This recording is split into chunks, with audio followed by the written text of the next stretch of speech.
There's a celebration of life this weekend at Target Field, the annual Heart Walk taking place on Saturday. Across the country, there are 305 events like this one to celebrate survivors, pay tribute to the ones we lost, and also raise money for medical research.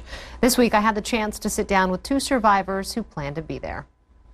For Cindy and Mark, life was pretty normal until 2016. I knew it wasn't a cold. I could just tell. I mean, it's just something you feel. And then things changed dramatically.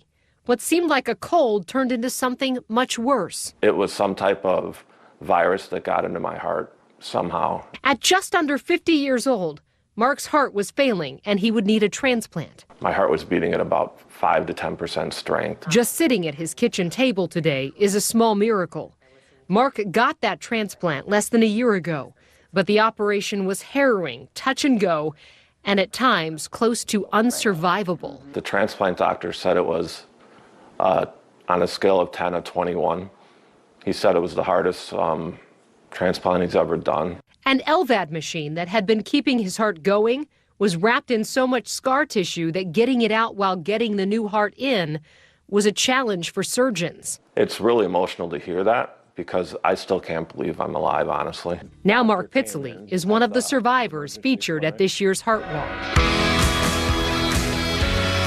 And right beside him, his longtime companion, Cindy Sorensen, who is also a featured survivor this year. This is where Mark and Cindy's story took another turn. I didn't have the classic symptoms of a stroke. I didn't even have the risk factors for an aneurysm. Shortly after Mark came home from the hospital, Cindy started having vision problems and was later diagnosed with a brain aneurysm.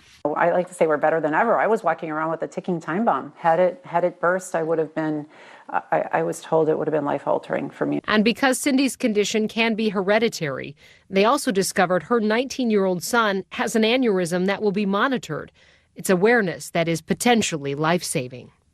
Their Heart Walk is still a long walk of recovery, but their road is lined with hope for everyone who follows. But it's such a great event, and seeing everybody there and everyone who cares about heart health and all the survivors, and I mean, it's certainly not a group you want to sign up for, but it's a great, caring group. It's a heck of a way to become an advocate for something. Yeah.